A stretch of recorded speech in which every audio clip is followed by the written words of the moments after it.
स्वागत है आपका आपके अपने यूट्यूब चैनल रोजगार प्लस एकेडमी पर। जूनियर एडिट अध्यापक और प्रधान अध्यापक की जो परीक्षा 17 अक्टूबर को होने वाली है, उसके लिए मैं एक टेस्ट सीरीज चला रहा हूं, जिसमें मैं 40 प्रश्न हर टेस्ट में कराऊंगा। और ये सीरीज़ का मैंने प्रैक्टिस सेट 1 करा दिया। अब आज जो है मैं प्रैक्टिस सेट नंबर 2 कराने जा रहा हूँ। और ये जो प्रैक्टिस सेट चलाए जा रहे हैं, ये आने वाली परीक्षा जैसे कि यूपी एसआई, यूपी लेखपाल और एसएससी जीडी के लिए भी महत्वपूर्ण है। तो कृपया आप लोग वीडियो को अंत तक देखें और ज़्यादा से ज़्यादा शेयर करें, और वीडियो अच्छी लगे वीडियो को लाइक करें और हमारे चैनल को सब्सक्राइब करना ना भूलें। चलिए शुरू करते हैं आज की क्लास। आज का पहला क्वेश्चन है, योग दर्शन के प्रवर्तक कौन थे? आपके ऑप्शन है, ऑप्शन ए महर्षि पतंजलि, ऑप्शन बी महर्षि गौतम, ऑप्शन सी महर्षि कपिल या ऑप्शन डी स्वामी रामदेव। तो जो योग दर्शन के जो प्रवर्तक थे वो कौन थे? महर्षि पतंजलि। तो इसका सही आंसर क्या होगा? ऑप्शन नंबर ए। चलिए देखते हैं अन्य ऑप्शन। महर्षि जो गौतम थे वो न्याय दर्शन से संबंधित हैं। महर्षि कपिल जो है वो सांख्य दर्शन से संबंधित हैं, और स्वामी रामदेव को क्या कहता है? योग गुरु कहा जाता है। चलिए देखते हैं नेक्स्ट। सिख धर्म के संस्थापक कौन थे? Option A Guru Nanak, option B Guru Ramdas, option C Guru Govind Singh, option D Guru Angad. तो सिख धर्म के जो संस्थापक थे वो कौन थे? गुरु नानक थे। इसका सही आंसर क्या होगा? ऑप्शन नंबर ए होगा। चलिए देख लेते हैं अन्य ऑप्शन। गुरु रामदास जो हैं वो चौथे नंबर के गुरु थे। सिख धर्म में 10 गुरु हुए, जिसमें अंतिम गुरु गुरु गोविंद सिंह थे। इन्होंने खालसा पंथ की स्थापना की थी। जो गुरु रामदास थे, इनको अकबर ने 500 बीघा भूमि दान में दी थी, जिसमें वर्तमान में अमृतसर नगर बसा हुआ है। गुरु अंगद जो हैं वो दूसरे नंबर के गुरु थे, और इन्होंने ही गुरुमुखी लिपि का आरंभ किया। चलिए देखते हैं नेक्स्ट क्वेश्चन। भारत में सबसे पहले जनगणना किसके शासनकाल में हुई? Option A Lord Mayo, option C Lord Ripon, option C Lytton या ऑप्शन डी लॉर्ड इरविन। तो इसका सही आंसर क्या होगा? Option number A Lord Mayo. 1872 में सबसे पहले लॉर्ड मेयो के शासनकाल में अनियमित जनगणना प्रारंभ की गई, और जो नियमित जनगणना वर्तमान में जो चल रही है, इसकी शुरुआत जो थी वो 1881 में लॉर्ड रिपन के शासनकाल से हुई थी। लॉर्ड रिपन को भारत का उद्धारक और भारतीय सुशासन का जनक भी कहा जाता है। लॉर्ड इरविन और गांधी के बीच में 5 मार्च 1931 में एक समझौता हुआ था। इसे क्या कहा जाता है? गांधी इरविन समझौता कहा जाता है। चलिए देखते हैं नेक्स्ट। गांधी जी ने दांडी यात्रा कब प्रारंभ की? ऑप्शन ए 6 अप्रैल 1930, ऑप्शन बी 12 मार्च 1930, ऑप्शन सी 5 मार्च 1922 या ऑप्शन डी 9 अगस्त 1942। तो इसका सही आंसर क्या होगा? ऑप्शन नंबर बी 12 मार्च 1930। चलिए देखते हैं अन्य ऑप्शन। 6 अप्रैल 1930 को गांधी जी ने नमक कानून तोड़ा था। 5 फरवरी 1922 को गोरखपुर के चौरी चौरा नामक स्थान पर चौरी चौरा की घटना हुई थी, और 9 अगस्त 1942 को मुंबई के ग्वालियर टैंक से भारत छोड़ो आंदोलन की शुरुआत हुई थी। चलिए देखते हैं नेक्स्ट। निम्नलिखित में से कौन सा एक सिंधु घाटी सभ्यता से संबंधित स्थल नहीं है? Option A Kalibangan, option B Lothal, option C Rakhigarhi या ऑप्शन डी पाटलिपुत्र। तो इसका सही आंसर क्या होगा? ऑप्शन नंबर डी होगा पाटलिपुत्र। पाटलिपुत्र जो है वो सिंधु घाटी सभ्यता संबंधित स्थल नहीं है। कालीबंगा से क्या क्या मिला? कालीबंगा से जुते हुए खेत के साक्ष्य मिले और काली चूड़ियाँ मिली थी। लोथल क्या था? सिंधु घाटी सभ्यता का एक बंदरगाह था। और राखीगढ़ी जो है वो हरियाणा में स्थित है। इसमें वर्तमान में ये हरियाणा में, और ये भारत का सबसे बड़ा हड़प्पा स्थल है। चलिए देखते हैं नेक्स्ट। दक्षिण भारत की सबसे ऊंची चोटी कौन सी है? Option A Doddabetta, option B Dhupgarh, option C Amarkantak या ऑप्शन डी अनाईमुडी। तो ये दक्षिण भारत की कहें या प्रायद्वीपीय भारत की कहें, एक ही बात है। तो इसका सही आंसर क्या होगा? ऑप्शन नंबर डी होगा अनाईमुडी। अनाईमुडी जो है वो दक्षिण भारत की सबसे ऊँची चोटी है। चलिए देख लेते हैं हमने ऑप्शन। टोडाबेटा जो है वो नीलगिरी पर्वत की सबसे ऊंची चोटी है। बात करें धूपगढ़, तो धूपगढ़ जो है वो सतपुड़ा पर्वत की सबसे ऊंची चोटी है। और अमरकंटक पर्वत की सबसे ऊंची चोटी कौन सी है? मैकाले। चलिए देखते हैं नेक्स्ट। केंचुआ पालन क्या कहलाता है? Option A pisciculture, option B viticulture, option C vermiculture या ऑप्शन डी एपीकल्चर। तो केंचुआ का पालन हो क्या कहलाता है? Vermiculture. तो इसका सही आंसर क्या होगा? ऑप्शन नंबर सी होगा। केंचुआ को किसान का मित्र भी कहा जाता है। पीसी कल्चर जो है वो मत्स्य पालन से संबंधित है। विटीकल्चर जो है वो अंगूर की खेती संबंधित है। वर्मी कल्चर केंचुआ पालन संबंधित हो गया और एपीकल्चर मधुमक्खी पालन संबंधित है। चलिए देखते हैं नेक्स्ट। भारत का राष्ट्रपति अपना त्यागपत्र किसको देता है? ऑप्शन ए भारत के मुख्य न्यायाधीश, ऑप्शन बी प्रधानमंत्री, ऑप्शन सी उपराष्ट्रपति या ऑप्शन डी लोकसभा का अध्यक्ष। तो जो भारत का राष्ट्रपति है वो अपना त्यागपत्र उपराष्ट्रपति को देता है। तो इसका सही आंसर क्या होगा? ऑप्शन नंबर सी होगा। और भारत के जो राष्ट्रपति है उसको शपथ कौन दिलाता है? वो भारत का मुख्य न्यायाधीश। चलिए देखते हैं नेक्स्ट। सर्वोच्च न्यायालय के न्यायाधीश के पद पर नियुक्ति के लिए पात्र बनने के लिए अधिवक्ता के उच्च न्यायालय के लिए न्यायाधीश के रूप में कितने वर्षों तक की सेवा आवश्यक होती है? इसका मतलब ये है कि कोई भी व्यक्ति अगर सर्वोच्च न्यायालय का न्यायाधीश बनना चाहता है तो उसे किसी भी उच्च न्यायालय में कितने वर्ष तक अधिवक्ता यानी कि वकील के पद पर कार्यरत होना जरूरी है। तो इसका सही आंसर क्या होगा? ऑप्शन नंबर बी होगा, 10 वर्ष। यदि वो वकील के पद पर होगा 10 वर्ष होगा। यदि वह किसी उच्च न्यायालय में न्यायाधीश के पद पर है तो उसे 5 वर्ष की सेवा की ही आवश्यकता होगी।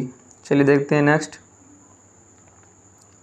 भारतीय संविधान के किस संशोधन अधिनियम द्वारा मतदान की उम्र 21 वर्ष से घटाकर 18 वर्ष कर दी? ऑप्शन ए 73वां संविधान संशोधन अधिनियम, ऑप्शन बी 61वां संविधान संशोधन अधिनियम, ऑप्शन सी 86वां संविधान संशोधन अधिनियम या ऑप्शन डी 69वां संविधान संशोधन अधिनियम।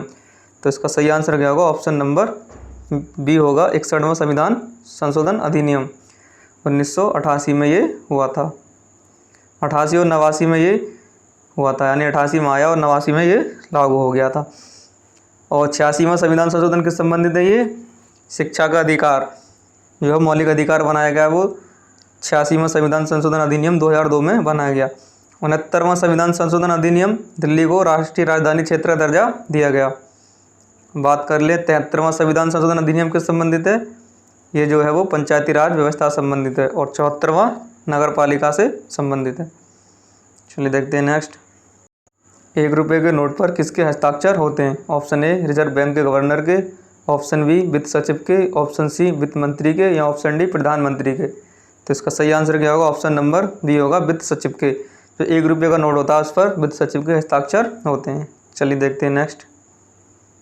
पृथ्वी की भूपट्टी पर सबसे अधिक कौन सी धातु पाई जाती है? Option A oxygen, option B silicon, option C aluminium या ऑप्शन डी आयरन। तो देखिए इसमें 3 प्रश्नों को घुमाकर पूछा जाता है। अगर बात करें कि पृथ्वी की भूपट्टी पर सबसे ज़्यादा तत्व कौन सा होगा तो वो तो होगा ऑक्सीजन होगा। तत्व की बात करेंगे तो होगा ऑक्सीजन O2। अगर बात कर लें कि पृथ्वी की भूपट्टी पर सबसे अधिक धातु कौन सी पाई जाती है तो उसका आंसर होगा एल्युमिनियम।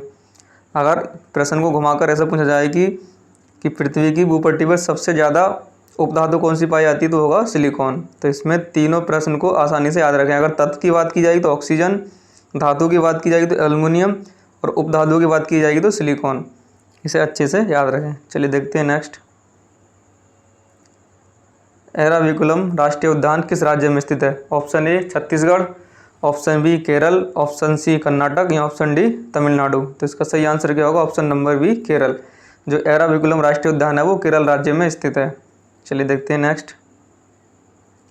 निम्नलिखित में से कौन सी अदिश राशि है? ऑप्शन ए कार्य, ऑप्शन बी वेग, ऑप्शन सी बल, ऑप्शन डी त्वरण। तो इसका सही आंसर क्या होगा? ऑप्शन नंबर ए होगा, कार्य जो है वो अदिश राशि है।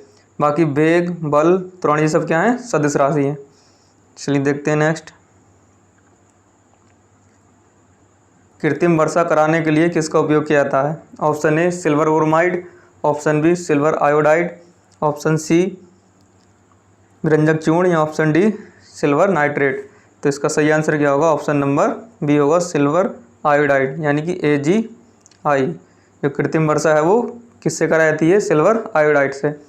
विरंजक चूर्ण CaCaO Cl2, इससे क्या होता है? पानी को शुद्ध किया जाता है और इससे ऊन का रंग उड़ाने के लिए और लकड़ी उकड़ी जो उसकी लुगदी होती है उसका कलर उड़ाने के लिए इसका प्रयोग किया जाता है। सिल्वर नाइट्रेट जो है वो जिस मतदान केंद्र पर जो स्याही लगाई जाती है वो किसकी होती है, उसमें सिल्वर नाइट्रेट की होती है।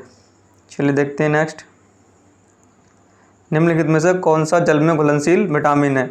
Option A vitamin K, option B vitamin A, option C vitamin D या ऑप्शन डी विटामिन सी।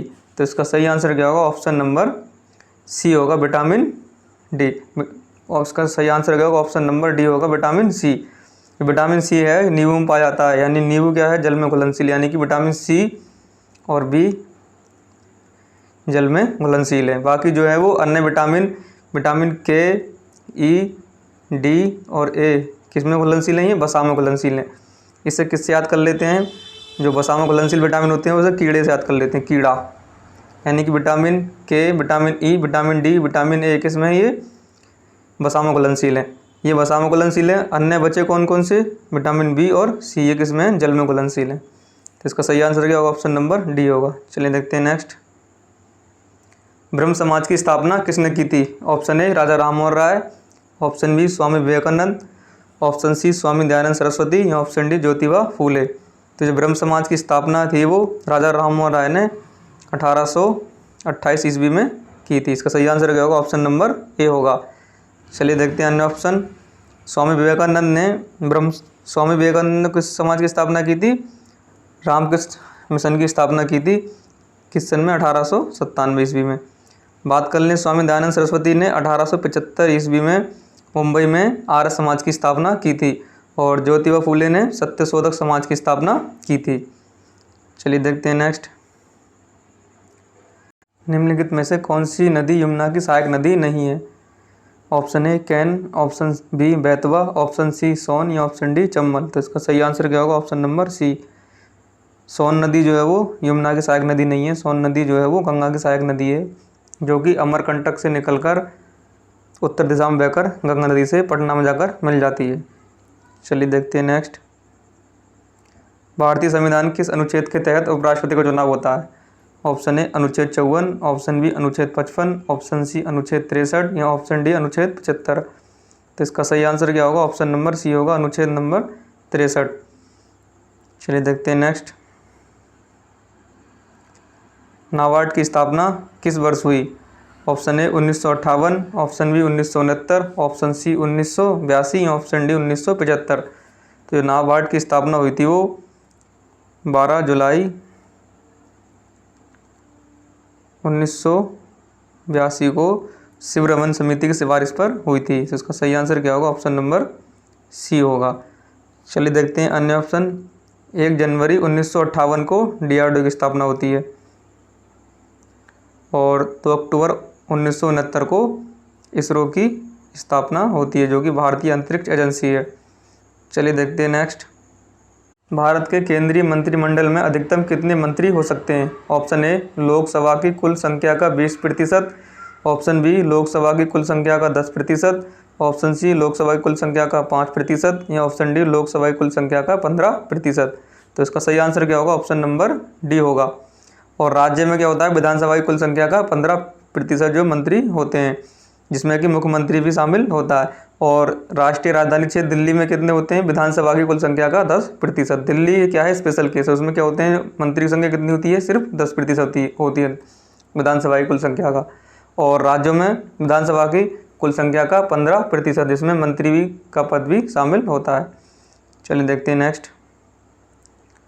प्रकाश वर्ष निम्नलिखित में से किसकी इकाई है? ऑप्शन ए समय, ऑप्शन बी दूरी, ऑप्शन सी प्रकाश की गति या ऑप्शन डी प्रकाश की तीव्रता। तो जो प्रकाश वर्ष है वो वर्ष से कंफ्यूज ना हो, ये समय की इकाई नहीं है। किसकी इकाई होती है? ये दूरी की इकाई होती है। इसका सही आंसर क्या होगा? ऑप्शन नंबर बी होगा। चलिए देखते हैं नेक्स्ट। खादर और वांगर निम्नलिखित में से किस मिट्टी के प्रकार हैं? ऑप्शन ए काली, ऑप्शन बी लाल, ऑप्शन सी लैटेराइट या ऑप्शन डी जलोढ़। तो जो खादर और वांगर है वो जलोढ़ मिट्टी के प्रकार हैं।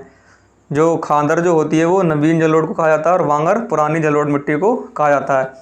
काली मिट्टी को रगुर मिट्टी के नाम से भी जाना जाता है और इसे कपास की मिट्टी के नाम से भी जाना जाता है। रेगुर जो काली मिट्टी और रेगुर मिट्टी होती है उसे बिना जुताई की मिट्टी भी कहा जाता है। इसमें जुताई की आवश्यकता नहीं होती है। चलिए देखते हैं नेक्स्ट। भारत में महिलाओं के लिए आरक्षण उपलब्ध है। ऑप्शन ए राज्य विधानसभाओं में, ऑप्शन बी पंचायती राज निकायों में, ऑप्शन सी लोकसभा में, ऑप्शन डी उपरोक्त में से सभी। तो देखिए इसमें जो भारत में महिलाओं के लिए आरक्षण उपलब्ध है, अभी कुछ ही महीने पहले क्या हुआ है, यूपी के गाँवों में ग्राम पंचायत का इलेक्शन हुआ था, जिसमें जो क्या होता है इसमें सीट आरक्षित होती है कि महिला की सीट आरक्षित है इस गांव में, या इसमें जनरल सीट है, इसमें एससी सीट है या इसमें एसटी सीट है। तो इसी जो ग्राम पंचायत का जो पंचायती चुनाव होता है उसमें ही महिलाओं के लिए आरक्षण होता है, और कहीं भी उसमें महिलाओं के लिए आरक्षण विशेष आरक्षण नहीं है। तो इसमें सही आंसर क्या होगा, ऑप्शन नंबर बी होगा। इसको आप क्या होगा, अगर अचानक पहली बार प्रश्न आ जाए तो इसमें सोचते हैं विधानसभा में हो सकता है, लोकसभा में हो सकता है, लेकिन क्या है इसमें, इसका आंसर क्या होगा, पंचायती राज निकायों में। चलिए देखते हैं नेक्स्ट। नीति आयोग के अध्यक्ष कौन होते हैं? ऑप्शन ए प्रधानमंत्री, ऑप्शन बी वित्त सचिव, ऑप्शन सी आरबीआई गवर्नर, या ऑप्शन डी राष्ट्रपति। जो नीति आयोग के जो अध्यक्ष होते हैं वो कौन होते हैं, प्रधानमंत्री होते हैं। इसका सही आंसर क्या होगा, ऑप्शन नंबर ए होगा। नीति आयोग की स्थापना थी वो योजना आयोग की जगह 1 जनवरी 2015 को की गई थी। चलिए देखते हैं नेक्स्ट। भारत में राष्ट्रीय आय की गणना निम्नलिखित में से किसके द्वारा की जाती है? ऑप्शन ए योजना आयोग द्वारा, ऑप्शन बी वित्त मंत्रालय द्वारा, option C Reserve Bank of India द्वारा, या ऑप्शन डी केंद्रीय सांख्यिकी संगठन द्वारा। तो देखिए जो भारत में राष्ट्रीय आय की गणना है वो, इसमें रिजर्व बैंक इंडिया या वित्त मंत्रालय योजना आयोग लाकर गलत ना करें। इसका सही आंसर क्या होगा, केंद्रीय सांख्यिकी संगठन द्वारा भारत में राष्ट्रीय आय की गणना की जाती है। इसका सही आंसर क्या होगा, ऑप्शन नंबर डी होगा। बहुत ही महत्वपूर्ण प्रश्न है ये, इसे याद रखें। चलिए देखते हैं नेक्स्ट। राज्यसभा सदस्यता के लिए न्यूनतम आयु कितनी होनी चाहिए? ऑप्शन ए 30 वर्ष, ऑप्शन बी 25 वर्ष, ऑप्शन सी 35 वर्ष, या ऑप्शन डी 21 वर्ष। तो इसका सही आंसर क्या होगा, ऑप्शन नंबर ए होगा 30 वर्ष। जो राज्यसभा सदस्यता के लिए कितनी होनी चाहिए आयु, न्यूनतम 30 वर्ष। भारत का एकमात्र राज्य जहां पर समान सिविल संहिता लागू है। Option A Goa, option B Sikkim, option C Kerala, या ऑप्शन डी उत्तर प्रदेश। तो इसका सही आंसर क्या होगा, ऑप्शन नंबर ए होगा गोवा। गोवा में जो है वो एक समान सिविल संहिता लागू है, यानी कि यूनिफॉर्म सिविल कोड। आर्टिकल 44 क्या होता है, सभी के लिए समान नियम है। यहाँ पर हिंदू के लिए अलग नियम नहीं है, मुस्लिम के लिए अलग नहीं है, सिख के लिए अलग नहीं है। इसमें क्या है, सभी के लिए समान नियम है। तो ये जो यूनिफॉर्म सिविल कोड है वो भारत के एकमात्र राज्य गोवा में ही लागू है। चलिए देखते हैं नेक्स्ट। एल्यूमिनियम का प्रमुख अयस्क है। Option A bauxite, option B calamine, option C galena, option D cinnabar. तो एल्यूमिनियम का जो प्रमुख अयस्क है वो क्या होता है, बॉक्साइट होता है। इसका सही आंसर क्या होगा, ऑप्शन नंबर ए होगा। चलिए देख लेते हैं अन्य ऑप्शन। जो कैलेमाइन है वो किसका अयस्क है, जिंक का। महत्वपूर्ण प्रश्न है सब ये। और गैलेना जो है वो लेड, पीवी का अयस्क है। गैलेना किसका है, लेड का, यानी कि पीवी का। और कैलेमाइन जिंक का। बात कर लें सिनेवार, बहुत ही महत्वपूर्ण, सबसे ज़्यादा एग्जाम में पूछा जाता है सिनेवार किसका है, इसका ये पारा का। किसका, पारा, Hg। इसे याद रखें, सिनेवार किसका है, इसके पारा का। चलिए देखते हैं नेक्स्ट। दिल्ली सल्तनत का वास्तविक संस्थापक कौन था? Option A Iltutmish, option B Qutbuddin Aibak, option C Balban, या ऑप्शन डी अलाउद्दीन खिलजी। तो इसका सही आंसर क्या होगा, ऑप्शन नंबर ए होगा इल्तुतमिश। क्योंकि जो इल्तुतमिश था उसने ही दिल्ली को अपनी राजधानी बनाया था। इससे पहले जो कुतुबुद्दीन ऐबक था, इसे गुलाम वंश का संस्थापक कहा जाता है। इसने अब राजधानी लाहौर को बनाया था। तो जो दिल्ली को जो राजधानी बनाया था वो कुतुबुद्दीन ऐबक ने नहीं, इल्तुतमिश ने बनाया था। तो इल्तुतमिश ने दिल्ली को राजधानी बनाया, इसीलिए इल्तुतमिश को दिल्ली सल्तनत का वास्तविक संस्थापक कहा जाता है। इसका सही आंसर क्या होगा, ऑप्शन नंबर ए होगा। चलिए देखते हैं नेक्स्ट। असहयोग आंदोलन को कब वापस ले लिया गया? ऑप्शन ए 1 अगस्त 1920, 5 फरवरी 1922, या 11 फरवरी 1922, या फिर 12 मार्च 1930। तो जो असहयोग आंदोलन था वो 11 फरवरी 1922 को वापस ले लिया गया। या इसमें 11 फरवरी आ सकता है या 12 फरवरी, दोनों डेट में से कोई भी डेट आ सकती है। दोनों डेट एक साथ नहीं देंगे। और बात की जाए कि जो 1 अगस्त 1920 को असहयोग आंदोलन गांधी जी प्रारंभ करते हैं, इसी दिन बाल गंगाधर तिलक की मृत्यु हो जाती है। और क्या होता है कि 5 फरवरी 1922 को गोरखपुर के चौरी चौरा नामक स्थान पर एक बहुत ही महत्वपूर्ण घटना होती है जिसमें 22 अंग्रेज पुलिसकर्मियों को भीड़ द्वारा जिंदा जला दिया जाता है, जिससे क्षुब्ध होकर गांधी जी 11 फरवरी 1922 को असहयोग आंदोलन को वापस ले लेते हैं। चलिए देखते हैं अन्य ऑप्शन। 12 मार्च 1930 को गांधी जी द्वारा दांडी यात्रा प्रारंभ की जाती है और 6 अप्रैल 1930 में गांधी जी जो हैं नमक कानून को तोड़ते हैं। चलिए देखते हैं नेक्स्ट। निम्नलिखित में से वह नदी कौन सी है जिसका उद्गम भारत में नहीं है? Option A Chenab, option B Beas, option C Sutlej या ऑप्शन डी रावी। तो इसका जो चिनाब, ब्यास और रावी नदी हैं इनका तो उद्गम भारत में ही है, लेकिन जो ऑप्शन नंबर सी पर सतलज नदी है इसका उद्गम भारत में नहीं है। इसका जो उद्गम है वो तिब्बत के पास में ही राकसताल नामक झील है, यहाँ से इसका उद्गम होता है। चलिए देखते हैं नेक्स्ट। मलेरिया रोग से शरीर का कौन सा अंग प्रभावित होता है? Option A liver, option B फेफड़े, ऑप्शन सी प्लीहा या ऑप्शन डी अस्थियाँ। तो इसका सही आंसर क्या होगा? ऑप्शन नंबर सी होगा प्लीहा। प्लीहा को इंग्लिश में क्या कहते हैं? स्प्लिन। जो स्प्लिन है वो मलेरिया रोग से प्रभावित होता है और मलेरिया रोग का जो वाहक होता है वो मादा एनीफिलीज मच्छर होता है और ये किससे होता है? प्रोटोजोआ से होता है। और जो मलेरिया की दवा है वो सिनकोना वृक्ष की छाल से प्राप्त की जाती है। तो मलेरिया से 4 या 5% पूछे जाते हैं कि मलेरिया रोग से कौन सा अंग प्रभावित होता है, तो उसका आंसर आएगा प्लीहा। मलेरिया जो रोग होता है वो किससे फैलता है वो, तो उसका आंसर क्या आएगा? मादा एनीफिलीज मच्छर से। और इसका जो किसके कारण होता है? तो ये प्रोटोजोआ के कारण होता है। और इसकी दवा किससे बनती है? सिनकोना वृक्ष की छाल से। चलिए देखते हैं नेक्स्ट। विश्व एड्स दिवस कब मनाया जाता है? ऑप्शन ए 1 दिसंबर, ऑप्शन बी 4 फरवरी, ऑप्शन सी 3 दिसंबर या ऑप्शन डी 23 दिसंबर। तो इसका सही आंसर क्या होगा? ऑप्शन नंबर ए होगा, 1 दिसंबर को विश्व एड्स दिवस मनाया जाता है। 4 फरवरी की बात करें तो विश्व कैंसर दिवस और 23 दिसंबर को किसान दिवस मनाया जाता है, जिसमें चौधरी चरण सिंह की जयंती को किसान दिवस के रूप में मनाते हैं। तो 1 दिसंबर एड्स दिवस, 4 फरवरी कैंसर दिवस और 23 दिसंबर किसान दिवस। बहुत ही महत्वपूर्ण प्रश्न है ये तीनों। देखते हैं नेक्स्ट।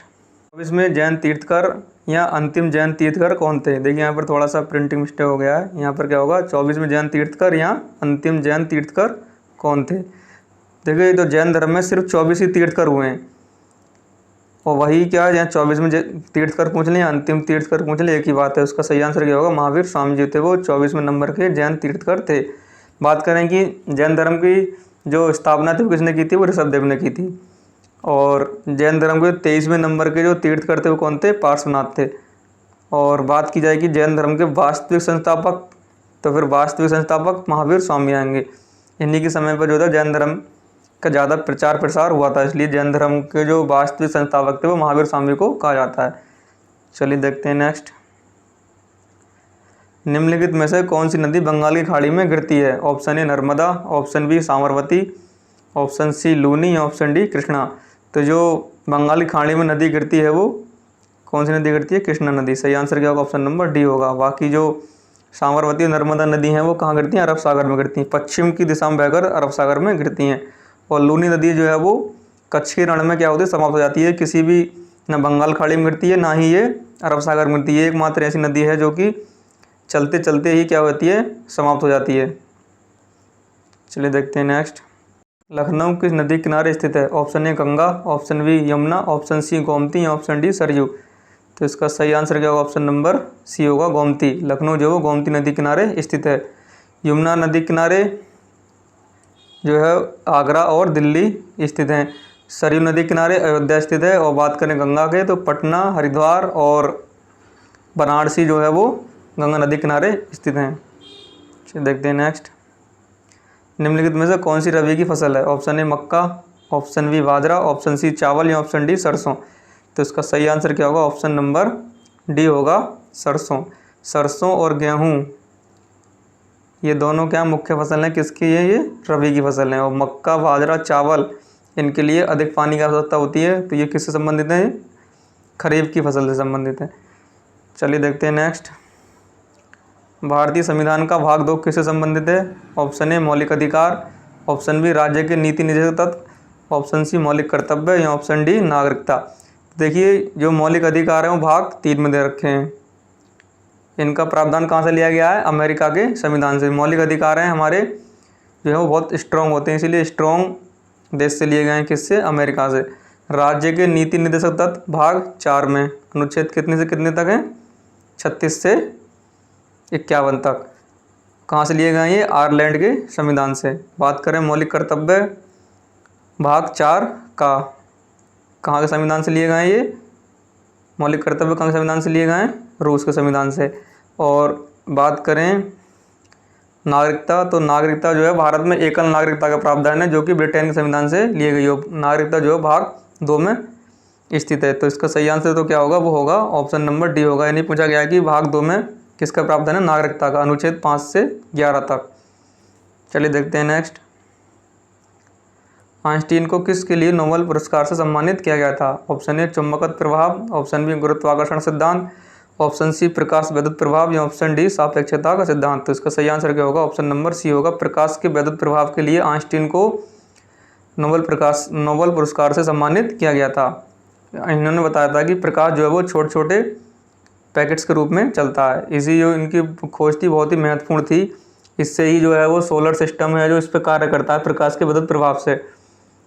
तो इसके लिए ही आइंस्टीन को नोबेल पुरस्कार से सम्मानित किया गया था। चलिए यहाँ पर जो है वो हमारे प्रश्न कंप्लीट होते हैं। और आप लोग हमारे चैनल है रोजगार प्लस अकेडमी है, इसको सब्सक्राइब जरूर कर लें। और जो वीडियो अच्छी लग रही है, सीरीज़ जो चलाई जा रही है, अगर ये अच्छी लग रही है तो आप इस सीरीज़ को ज़्यादा से ज़्यादा शेयर करें।